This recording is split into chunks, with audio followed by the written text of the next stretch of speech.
6 kilometre run பண்ணி முடிச்சிட்டேன். இன்றைக்கி வந்து நேற்று முடித்த லாங்கிறதுனால இன்றைக்கி ரெக்கவரி 6 கிலோமீட்டர் தான். ரொம்ப ஸ்லோவாக ஜாப் பண்ணுற மாதிரி தான் பண்ணி முடிச்சேன். நியர்லி 640 பேஸில்.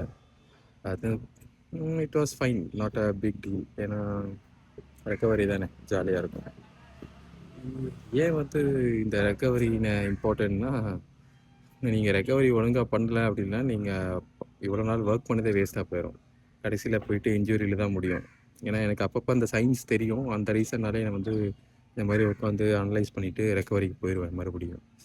அப்புறம் இந்த ரீசெண்டாக மேரத்தான் ஒன்று நடந்து முடிஞ்சிச்சுன்னு நினைக்கிறேன். லண்டனா எதுன்னு பேர் தெரியல. அங்கே அஃபிஷியலாக ஒரு ரேஸில் 2 ஹவர்ஸ்க்குள்ளே ஒரு மேரத்தானை கம்ப்ளீட் பண்ணி முடிச்சிருக்காரு ஒரு ஆள். இதுக்கு முன்னாடி எலியாடுன்னு ஒரு ஆள் பண்ணியிருந்தது வந்து அது வந்து ஒரு கண்டிஷன்டு ஸ்பேஸ். லைக் அவங்களா ரெடி பண்ணி அவங்களா ரன் பண்ண ஸ்பேஸு.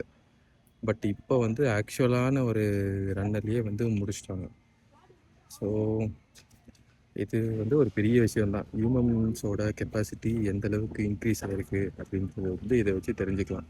ட்ரைனிங்கும் அவங்களோட கேப்பபிலிட்டிஸ் எந்த அளவுக்கு இன்க்ரீஸ் ஆகிருக்குன்னு சொல்லிட்டு.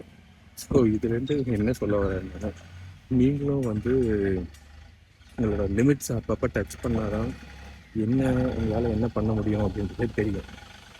So that's it. Be strong please.